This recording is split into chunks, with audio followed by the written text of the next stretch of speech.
Para iniciar, es importante entender que nosotros como seres humanos actualmente hemos logrado una conciencia que antiguamente tenía otra característica. En este momento nosotros somos conscientes de lo que está fuera de nuestro cuerpo. O sea, somos conscientes de nuestro cuerpo físico y además somos capaces de percibir lo que está fuera de él.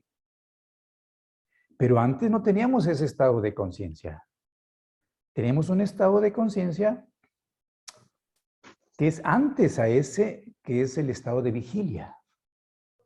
Y ese estado es el que se parece, para tener una idea clara de lo que significa, a lo que experimentamos cuando estamos dormidos, por ejemplo. Cuando estamos dormidos tenemos un estado de conciencia. Estamos soñando. Pero no percibimos lo que está fuera del cuerpo. Ni siquiera percibimos el cuerpo. Es un estado que teníamos cuando éramos muy pequeños. Cuando estábamos como fetos todavía. De manera que el ser humano ya alcanzó este estado y alcanzará estados posteriores, y para ello los grandes instructores, sabiendo esto, han dado verdades al mundo como lo promulgaron los caballeros de la llamada Mesa Redonda y Arturo, el rey. Difundieron un conocimiento, grandes verdades espirituales, pero no podían darla en conceptos, como actualmente se estudia en la universidad. A través de conceptos y palabras, nosotros entendemos intelectualmente lo que estudiamos. Pero en aquellos tiempos, los grandes misterios no se daban en conceptos abstractos. Se daba como actualmente lo hacemos nosotros con nuestros niños. Y para ello les damos libros con imágenes. Y sobre todo imágenes grandes. Porque es a través de imágenes y símbolos que transmitimos algo. Se transmite un mensaje que prepara para la comprensión intelectual posterior. Y todos los que ahorita estamos aquí, interesados en esto, genuinamente, es porque ya hemos tenido contacto con esos misterios. En algún tiempo, en algún lugar, todos los que sintamos interés profundo y genuino por las cuestiones espirituales, y hoy por este asunto del Santo Grial, es porque ya hemos recibido esas enseñanzas en el pasado. Y entonces se despierta con ese anhelo de querer comprenderlo y saberlo en detalle. Los que no han tenido contacto no sienten el mínimo interés. Así que para poder comprenderlo a fondo, es necesario vislumbrar cómo es que el ser humano ha pasado por ciertas épocas en su desarrollo. Desde los principios en que la Tierra apenas salía por vez primera del caos. Y entonces la Tierra era oscura. Y se dice que Adán salió de ella. Y solo tenía un vehículo, el cuerpo físico, igual que actualmente lo tienen los minerales. Posteriormente, en la segunda época llamada Hiperbórea, el ser humano recibió un segundo vehículo. O sea que además del cuerpo físico, ahora tenía el cuerpo vital, compuesto de éter. Y tenía la conciencia vegetal. Pasó por el estado vegetal. De manera que se habló de que Caín era agricultor. Y el ser humano se alimentaba de vegetales. En la tercera época, que se llama la lemúrica, el ser humano recibió un tercer vehículo. Y este es el cuerpo astral. Y con ello adquirió la conciencia que actualmente tienen los animales. Alcanzó el estado animal. Y tenía que nutrirse para alimentar estos vehículos. Y por ello se dice que Abel era pastor y se alimentaba de animales vivos, productos de animales vivos. Ya sabemos que actualmente lo más común en eso es los lácteos y los huevos, entre otros productos, sin necesidad de matar animales. En la siguiente época, la cuarta, que es la época Atlante, el ser humano desarrolló la mente, su cuarto vehículo que le da la característica humana. Y con ello empezó a pensar. Y sabemos que el pensamiento tiene una característica, y es que disgrega la sustancia para poder manifestarse. Se basa en procesos desintegradores, destructivos. De manera que comenzó el ser humano a través de ello a alimentarse de cadáveres animales. Y entonces se dice que Nimrod, ese personaje bíblico, Nimrod era un formidable cazador. Fue el que inició esto de matar animales para consumo humano. Porque estaba pasando esa etapa del ser humano en la que comienza a usar su intelecto. Posteriormente, en la quinta época, el ser humano necesitaba comenzar a olvidar su origen espiritual para poder concentrarse en el mundo físico y dominar el mundo de la materia. Así que necesitaba una ayuda. Y es entonces que se habla de Noé, que por cierto se dice que fue el primer borracho en la historia, porque Noé, junto con los que con él se salvaron del diluvio, cultivaron la vid y produjeron el vino. Así que el vino, que es la fermentación del fruto de la vid, comenzó en la cultura de la humanidad y en los cultos religiosos. De manera que es un factor de evolución que la humanidad ha tenido para poder olvidar su origen espiritual, porque el alcohol hace olvidar. Así que ha ayudado a la humanidad. Y esto le permitió concentrarse en solo aquello que sus sentidos le permiten percibir, que es el mundo exterior. Y por ello apareció el progreso, la tecnología, el desarrollo industrial. El ser humano pudo continuar centrándose totalmente en su cuerpo físico y desconectándose de todo aquello que significa lo espiritual, al grado que ya no reconoció nada de su origen. Y ahora puede ver el cuerpo y decir, eso es lo que somos. Y esa es la época aria, la época actual que estamos viviendo. De tal manera que Noé inauguró esta época. Y no es casualidad que antes del Cristo, en Grecia apareció el dios del vino, que es Baco. Y que el primer milagro, pues es convertir el agua en vino. Porque eso era todavía a la usanza de lo que la humanidad utilizaba en los servicios de sus templos. El alcohol se usaba y que tiene un efecto de hacer olvidar y que el ser humano se materialice al máximo dentro de su cuerpo. De manera que el cristianismo es el único, o al menos las iglesias cristianas, las únicas que autorizaron el uso del vino oficialmente en los servicios del templo. Así que a partir de la venida del Cristo, en la copa, que es el cáliz, que estaba en la mesa de la última cena, no había vino. Lo que había era la base de la vida, porque el Cristo se relaciona con la vida.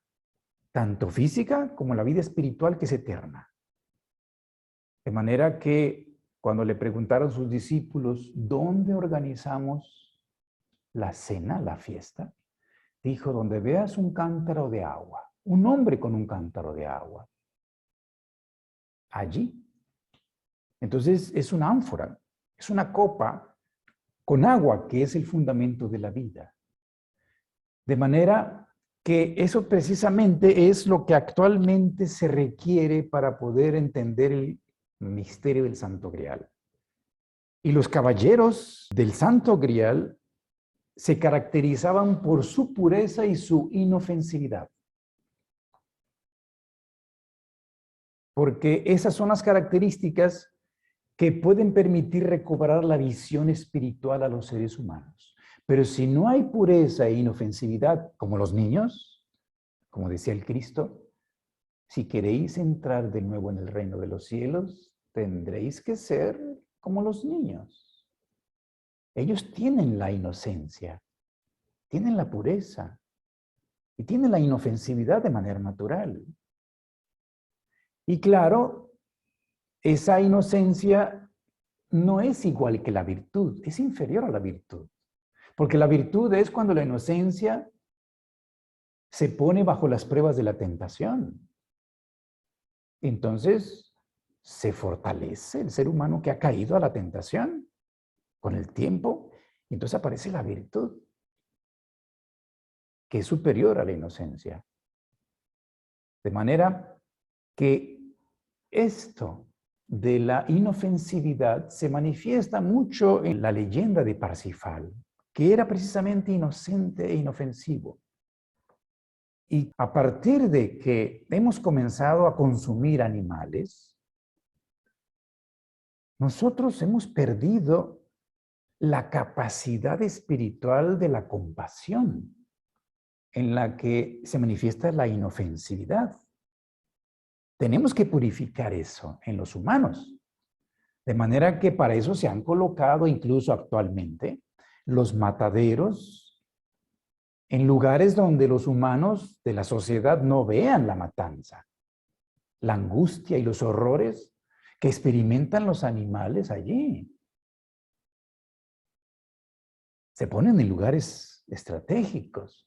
Y como decía alguno de los Beatles, si los mataderos tuvieran paredes de cristal, los humanos desde hace mucho tiempo ya se hubieran hecho vegetarianos, porque veríamos eso constantemente. Y actualmente, aunque nosotros no participamos directamente, somos responsables de ello. Aunque no participemos directamente, somos responsables porque consumimos a los animales y alguien tiene que matarlos. Pero es un hecho que una persona sensible, que ha desarrollado un mínimo de sensibilidad humana, si va y presencia lo que está sucediendo, no sería capaz él mismo de hundir el cuchillo en el cuello del animal que luego tendrá que disfrutar para comérselo. No podría verlo a los ojos, la agonía del animal. Nuestra evolución, la evolución que hemos alcanzado ya no lo permite. Eso lo pueden hacer personas con menos sensibilidad. Y que de cierta manera, el permitir eso, pues fomentamos que se concentre allí cierto barbarismo. Porque las personas que tienen que trabajar allí, pues, en cierta manera, dan rienda suelta a este sentimiento. Porque los demás necesitan comerla. Y los seres humanos, si sienten la necesidad espiritual, deben comenzar a pensar seriamente que se debe dejar de consumir, como lo hizo Parsifal cuando rompió su arco. Al romperlo dijo, ya no quiero ingerir ninguna partícula de ese alimento que está conteniendo tanto dolor. Solamente una persona que ya no es capaz de matar puede sentir compasión.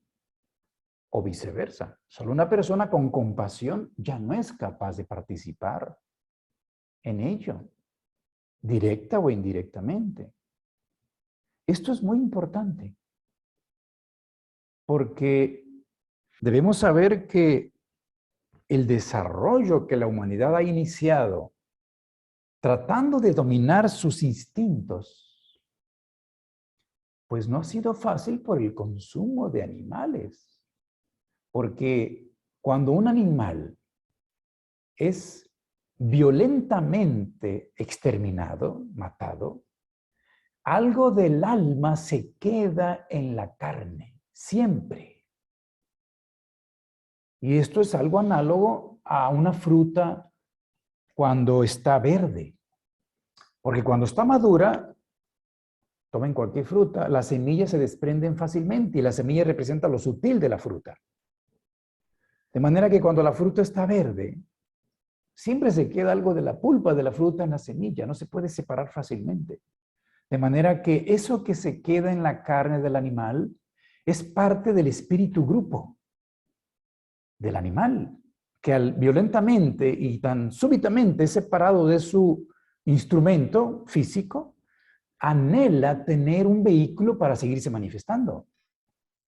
Y la persona que consume esa carne va a sentir muy profundamente una estimulación de su animalidad, principalmente en relación a los deseos y las pasiones sensuales.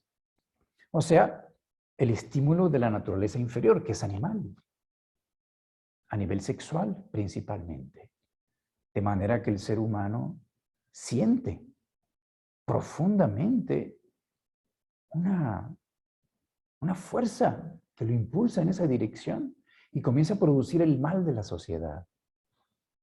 El mal aparece en ese sentido cuando el ser humano deja de utilizar la función creadora en el sentido original, que era permitir que otros espíritus vengan a la tierra a nacer. Es parte del proceso de la humanidad. Pero el uso de la función creadora solamente para gratificar los sentidos, eso, desde el punto de vista espiritual, es lo que ha traído muchos males y ha convertido a los humanos en objetos de placer, sobre todo a la mujer, cuando el hombre en su brutalidad abusa de esa fuerza y se convierte en algo peor que las propias bestias.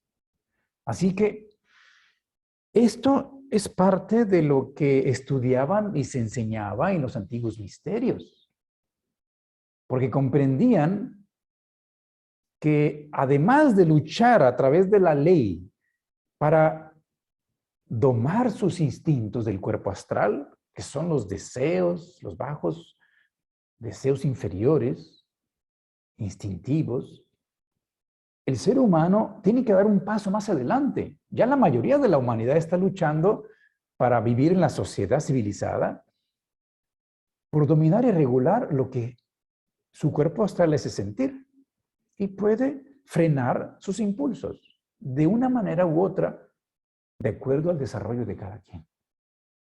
Ya la mayoría lo está haciendo. Pero cuando comienza el desarrollo superior, necesita comenzar a trabajar sobre su cuerpo vital. Y el cuerpo vital, como las plantas, porque es el vehículo que caracteriza a las plantas, es el que está compuesto de una sustancia que se manifiesta a través de la repetición. Vemos una planta que crece continuamente haciendo ramas y hojas en forma alterna continuamente para hacer más ramas y seguir creciendo constantemente. Tiene la vida manifestada en su máxima potencia, de forma incluso pura y casta. Orienta sus órganos de generación, las flores, los órganos sexuales, hacia el cielo, hacia el sol. De manera que se dice que es 180 grados en su posición invertida al ser humano. Ya Platón lo decía, la vida en la tierra se encuentra crucificada. En una cruz se ve la imagen donde el madero de medio horizontal representa el reino animal, que tiene la columna horizontal y circula el espíritu grupo de los animales alrededor de la tierra. Y se requiere que la columna esté horizontalizada. para que puedan guiar a través del instinto a los animales en cada especie, el espíritu grupo. El madero inferior representa el reino vegetal, que hunde sus raíces en la tierra. Y los espíritus grupo de los vegetales se encuentran en el centro de la tierra y envían constantemente sus energías a través de las ramas y los tallos hacia arriba. Pero el madero superior representa al ser humano, que está a 180 grados invertido en relación al madero inferior. Porque nosotros tenemos en la cabeza el ingreso de nuestro alimento. Las plantas lo tienen por la raíz. Y nosotros tenemos la raíz, la cabeza orientada hacia ese lugar desde el cual recibimos la influencia espiritual. Nosotros recibimos nuestra influencia espiritual a través de la cabeza. Por eso la cabeza se orienta, el polo cefálico, hacia el sol. Y nuestros órganos genitales, los órganos creadores, se orientan hacia la tierra porque todavía están impregnados de la pasión animal que ha tenido que pasar el ser humano de manera natural. Pero esto nos ayuda a comprender cómo es que el cuerpo vital es el vehículo que prepara para la iniciación a través de la repetición. Por eso se dice que las iglesias todavía, las iglesias del mundo, sirven al desarrollo espiritual porque proponen y sugieren a sus devotos, a sus fieles, que oren sin cesar, que sigan orando, porque a través de la oración, por supuesto que debe de ser desinteresada, no egoísta, pero a través de ella, repetidamente, se hacen impactos sobre el cuerpo vital que permitirán separar los éteres superiores de los éteres inferiores. Y para poder ingresar conscientemente y poder tener nuevamente la visión espiritual, se requiere separar los éteres superiores para construir el cuerpo de luz. No se puede si no se ha hecho laxa la unión.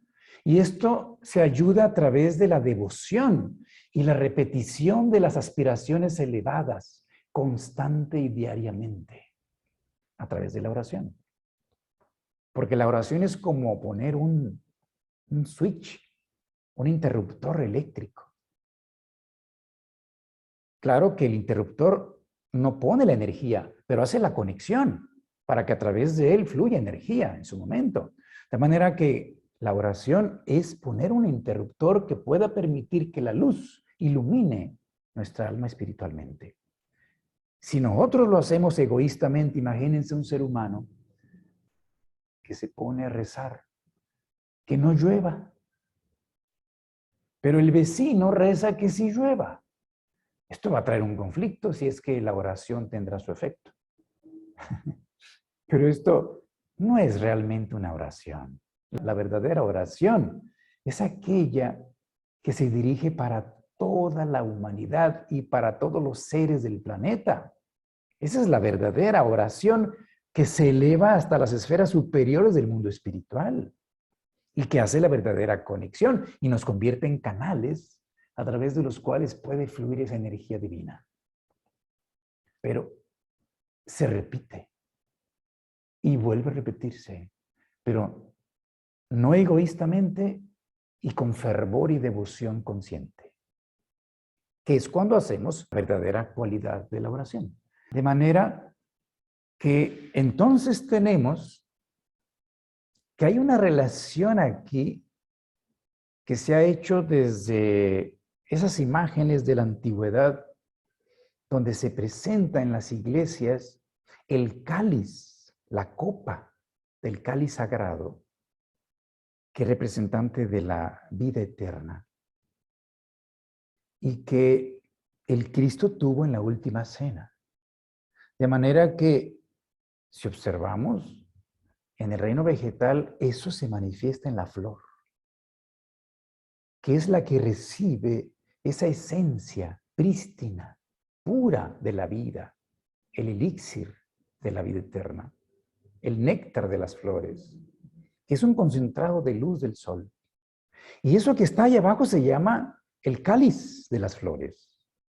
No es casualidad que lingüísticamente se llame así.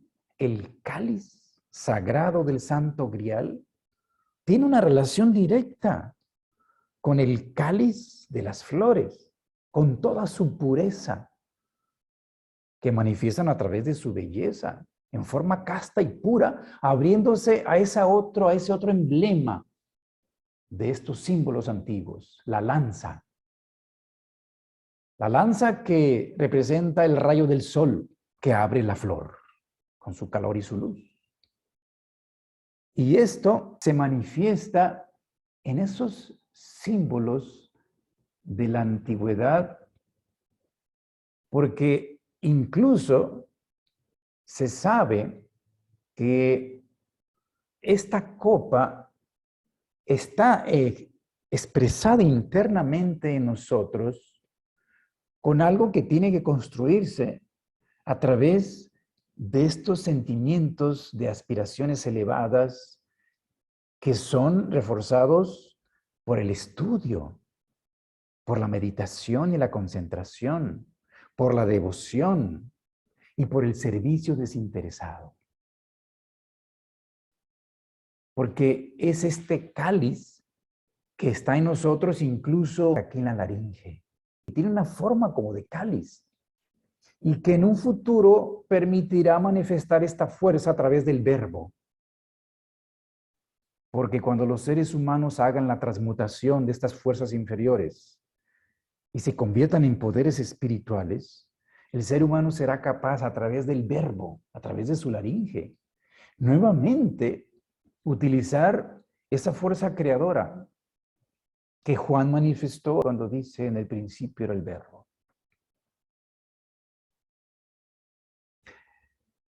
De manera que tanto la inofensividad de no consumir animales como el hecho de no consumir el producto fermentado de la sustancia vital, porque la sustancia vital manifestada a través del vegetal es aquello que se transforma cuando la luz toca el reino vegetal. Adquiere forma y se presenta como una sustancia dulce, hexagonal. Y esa es la glucosa, el azúcar. Claro, concentrada en las frutas, en la miel y en las semillas a través del almidón. De manera que han sido símbolos todo esto del pan de vida y del agua de vida eterna, que se convirtió en vino cuando se fermentó. Pero el alcohol no puede hacer esa función, porque sirvió para olvidar el origen espiritual. Y ahora necesitamos recordar el origen espiritual. Y por eso es importante a todo aquel que desee el desarrollo espiritual y en sí mismo volver a desarrollar el cáliz que le permitirá la visión espiritual superior, necesita alejarse de ese espíritu, porque es una espirituosa.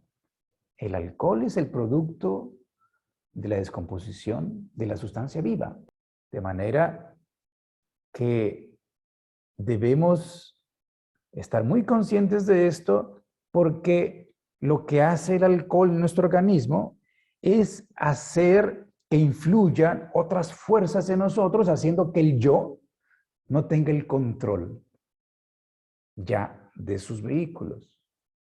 Y en esta época, la época del Aquarius, donde el símbolo central es una ánfora con agua, el agua de la vida eterna, significa que el ser humano debe de dejar el consumo del alcohol y comenzar a valorar el consumo del agua, con todo su simbolismo superior además. De manera que el vegetarianismo que desarrollará la compasión y la abstención del alcohol son indispensables para que actualmente en esta época el ser humano comience su ascenso y comience la espiritualización de la materia.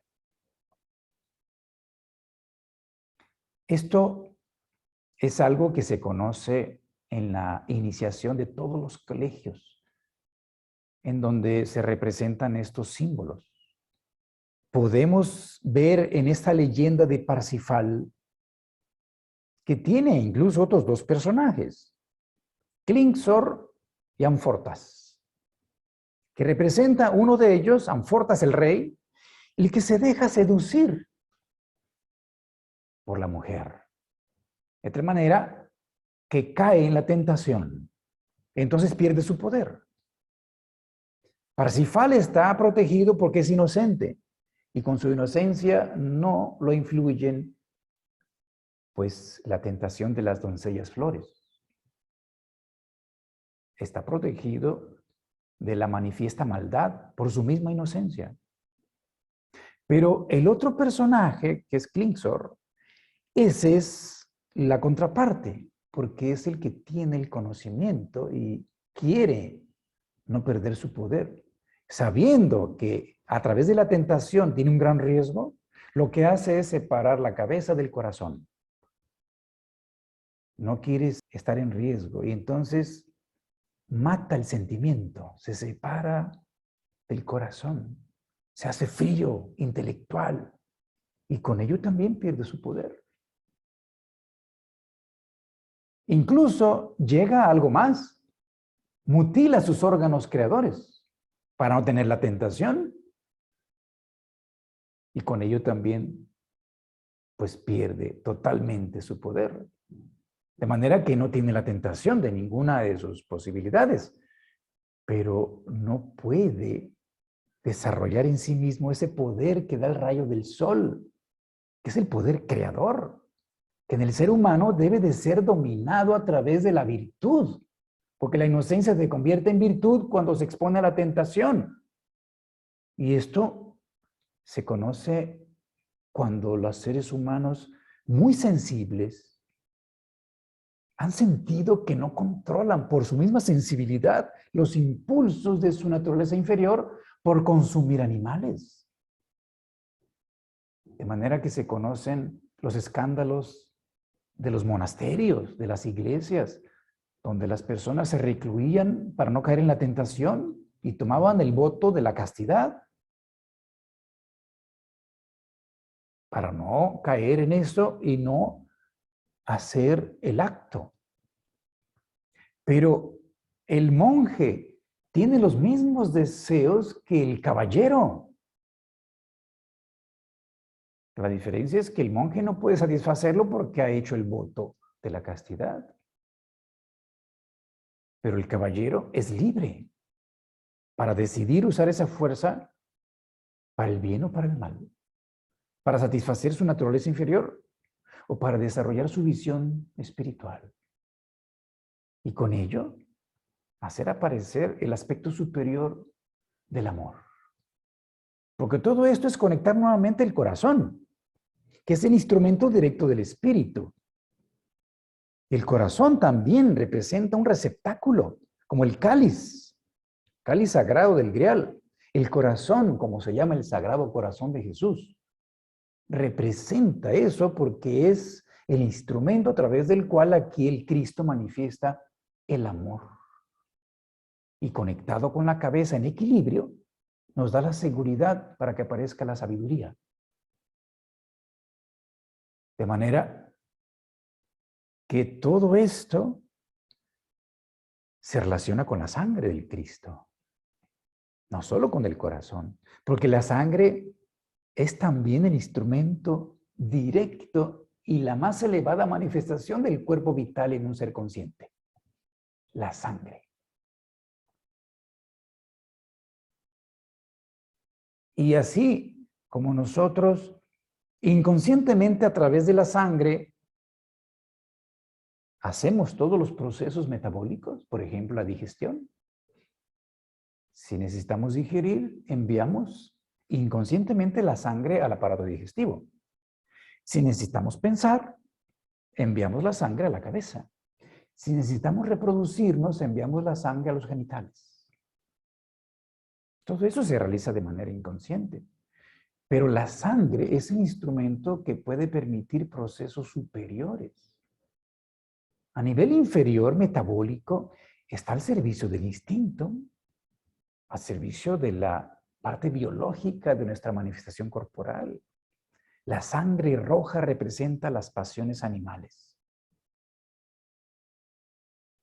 Pero todo esto se puede transformar para que se transmute y ya no seamos esclavos de esa fuerza inferior y la sangre sea utilizada para manifestar el aspecto superior del amor, que no es egoísta. Aparece el altruismo.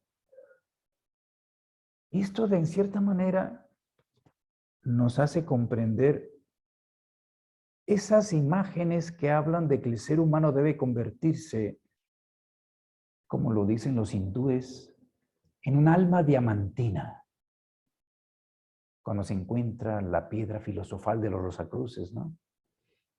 Es lo mismo en estos símbolos, de manera que observamos, conectando esto de la sangre de los animales superiores, que son los que manifiestan la pasión sensual.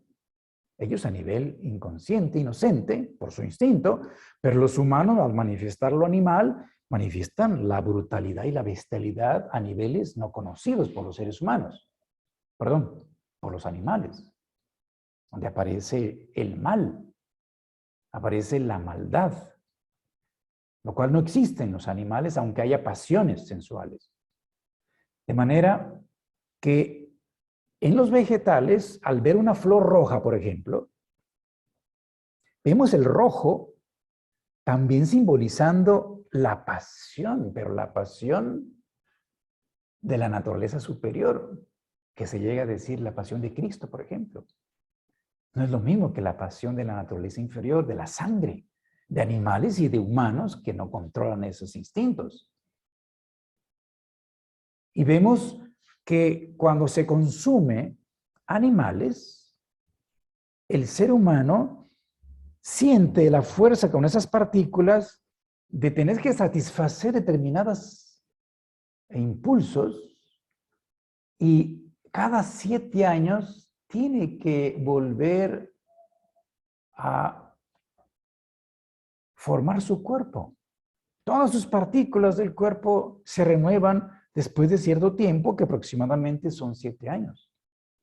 En el caso del vegetal es muy distinto. El vegetal, si observamos las plantas superiores, vemos que pueden vivir cientos de años, hasta 1000 o más años, porque tienen una característica diferente a los animales, y es que ellos usan el carbono para formar su cuerpo. El carbono, recuerden que es la base de la vida orgánica, la materia orgánica. Y el carbono es el que se junta con el agua, que es la base de la vida, para formar el azúcar, que es un carbohidrato. Carbono más agua es carbohidrato. Eso en forma de celulosa es la madera, que compone los tallos de los árboles. Y con ella se han construido edificios, castillos, casas, que duran cientos de años sin destruirse. Es el carbón el que permite esta característica que, claro, en su manifestación inferior, después de que pasan miles de años, todos los árboles se convierten en carbón negro. Ese que la humanidad ha usado para calentarse, ¿no? El carbón, y para usar su energía.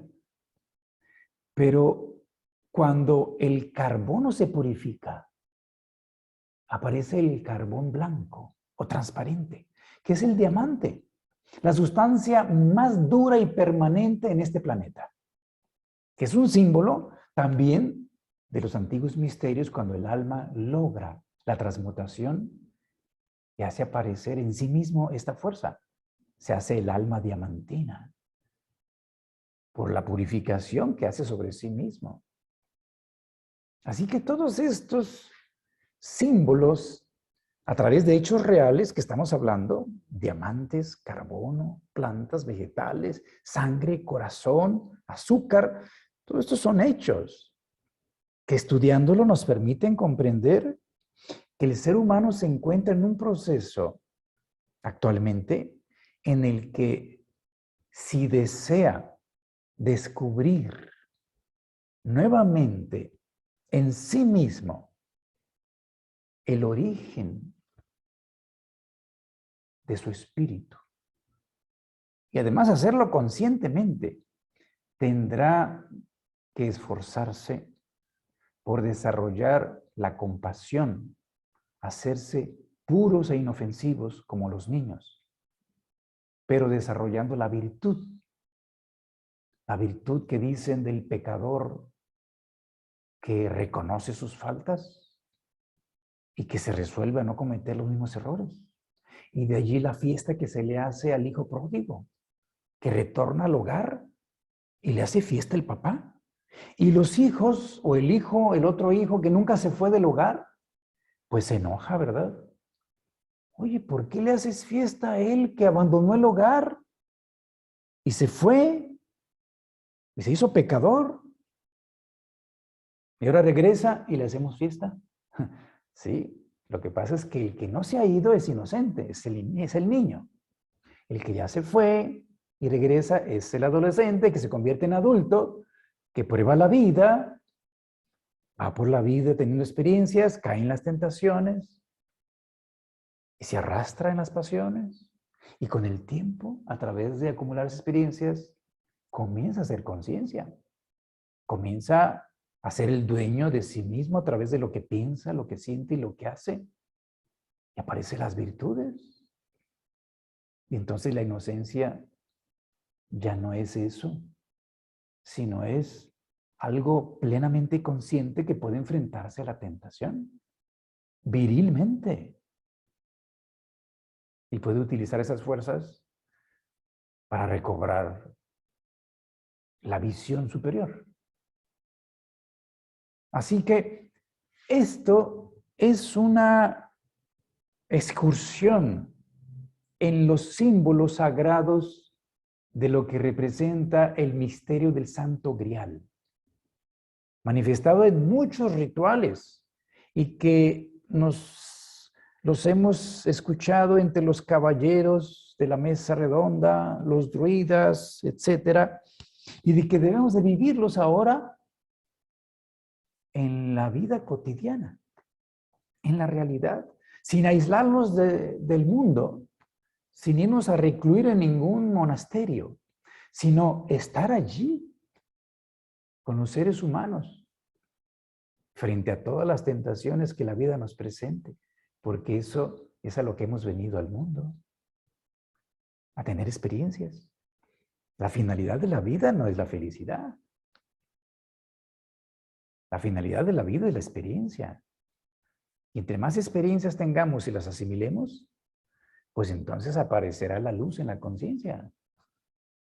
Y el Cristo comenzará a ser una realidad en el corazón de cada uno de los seres humanos, manifestándose a través del amor y la sabiduría. En los hechos, no solamente en la comprensión intelectual. Este estudio es para que tengamos una comprensión intelectual de esto, pero pues tiene que convertirse en actos, y para eso es importante que dejemos que nos inspire esta enseñanza, porque entonces las ideas y los conocimientos se harán vivos. Se hacen vivos cuando los sentimos, porque se conecta el corazón. No solamente está el intelecto allí analizando fríamente, sino que sentimos el conocimiento que viene de la ciencia espiritual, de la antigüedad. Y al sentirlo, pues le comenzamos a dar un impulso que se va a convertir en voluntad. Porque el sentimiento es voluntad en gestación. O podemos decir que la voluntad, que son las acciones humanas, pues son sentimientos ejecutados. Pero esto comienza con el estudio para comprender esta verdad, que se impregna a través del corazón de un entusiasmo que impulsa la voluntad hacia actos solidarios y realizar en este mundo el más grande ideal, que es la fraternidad universal. Así que estudiar el Santo Grial sin esforzarse por convertirse en auxiliares del mundo y de la humanidad, pues sería una teoría que no tiene sentido. Así que voy a terminar con un poema de Ella Wheeler, una escritora y poeta estadounidense, que dice: yo soy la voz de los que no hablan, y por mí hablarán los que son mudos. Y mi voz resonará en los oídos del mundo hasta el cansancio, hasta que escuche y sepa los errores que se cometen con los débiles que carecen de palabra. El mismo poder que formó al gorrión, formó al hombre, el rey de la creación. El Dios de todo dio la chispa anímica a todos los seres de pelo o pluma. Yo soy el defensor de mi hermano y lucharé por él sus batallas y haré la defensa del animal hasta que el mundo haga las cosas como se debe.